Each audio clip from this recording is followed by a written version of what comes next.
Hey, it's Chance with Premier Trailer Leasing. Today we're talking about reefers. Let's get into it.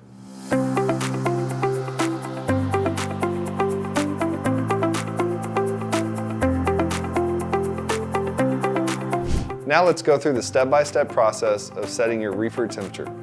To start the reefer unit, press the on button. The Thermoking logo will briefly appear, followed by the startup screen. Wait for the standard display, also known as temperature watch, to load. Next, set the temperature. Press any button to return to the standard display, then press the set point button. Use the plus or minus buttons to adjust to the required temperature, then press yes to confirm. The standard display will show the updated setting. Now select the operating mode. Press the cycle century/continuous button. The screen will display either programming continuous mode or programming cycle century mode.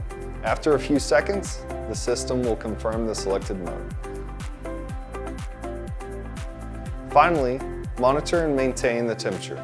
Regularly check the standard display to ensure the correct temperature is being maintained.